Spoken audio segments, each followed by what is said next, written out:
Welcome to Moving to Portugal Daily, episode 27. I'm Mateus Costa. Today, we dive into language as evidence, how to turn daily Portuguese learning into SEF-ready residency proof with practical steps you can implement this week.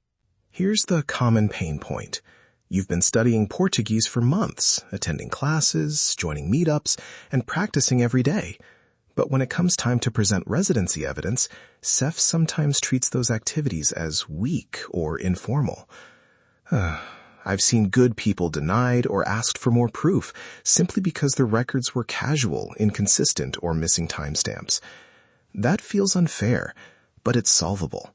Quick promise. By the end of this episode, you'll have 3 SEF-ready language evidence streams to build: formal invoices and certificates, documented community participation, and a time-stamped digital practice trail, plus a short micro-routine for energy and appearance to help you perform in interviews. You'll also get a 30-minute action plan to start collecting proof today. Why this works and where to be careful. SEF evaluates residency by looking for genuine, verifiable ties to life in Portugal. Language learning signals social integration and intent to stay, but only if it's documented in ways that match administrative standards: invoices with fiscal details, attendance records with dates, and verifiable communications with tutors or institutions. So honesty is essential. No fabricated documents, no fake attendance. Instead, focus on converting real activity into records SEF understands. Think of it as translating your daily routine into administrative language. Blueprint. Step 1. Formal proof. Choose courses or tutors who can provide formal invoices and dated attendance confirmations. What to request. A fiscal invoice or receipt that includes the provider's business name, NIF if available, your name, service dates, number of hours, and a clear description like Portuguese tutoring, 10 sessions, dates 0103-3103-2026. Ask for signed attendance sheets or a stamped certificate at milestones, after 20 hours, after 3 months.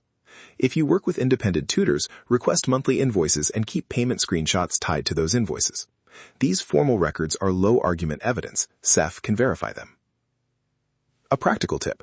Set up a simple template email you send at the first lesson requesting invoices and a final certificate. Do that within the first week. Blueprint. Step 2. Community proof. Supplement formal records with community participation that builds a timeline. Join weekly language exchanges, volunteer conversation groups at libraries, or municipal culture centers, and ask organizers for attendance lists or stamped confirmation emails. Take dated photos of sign-in sheets or a group roster. Keep event flyers and payment confirmations for small fees, and ask group leads to sign a simple log you carry on your phone. This shows social ties and consistent activity over time, which helps SEF see the learning isn't isolated. Pair this with a short appearance and communication routine. Before each meetup, do a quick 5-minute grooming check. Neat hair, a clean shirt, and a 60-second script in Portuguese to introduce yourself. That small routine increases perceived credibility and confidence in face-to-face encounters. Blueprint. Step 3. The digital practice trail and performance readiness. Create time-stamped artifacts, short 1 to 2 minute voice recordings after each lesson, dated lesson notes in a Google Doc with timestamps, and message threads with tutors that confirm session times. Store everything in a private folder and back it up. For SEF interviews, prepare a compact narrative.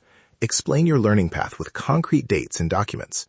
Add a microenergy and anti-aging micro-routine to be sharp for interviews, a brisk 6-second phase wash, hydration, a 30-second posture check, and a practiced 30-second Portuguese intro.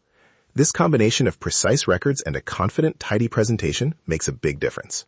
Real Nomad example and common mistakes to avoid. I worked with a Nomad who had 3 things: monthly tutor invoices, signed library class rosters, and a dated audio log of weekly practice. SEF accepted the language evidence as part of a balanced residency file. The common errors I see: relying only on informal meetups without receipts, inconsistent dating, and sharing cluttered or unorganized records. Don't let a useful activity become useless because it lacks verifiable anchors. Keep things simple: invoices, signed attendance, and timestamps. Immediate 30-minute action plan you can do right now. 1. Draft and send a short email template to your tutor or course provider requesting monthly invoices and a certificate at 3 months. 2. Create a single practice log file and make your first dated entry with a 1-minute voice recording. 3. Message the meetup organizer and ask for a simple signed attendance line or confirmation email for the last 3 events. If you want the exact templates, the email, the invoice request, the practice log format, and the interview script, download the Nomad Life Success Language Evidence Checklist. It includes ready-to-use templates so you can convert routines into SEF-ready records fast. Portugal isn't just a destination. It's your optimized new beginning. That's your daily Portugal blueprint. Start applying one thing this week.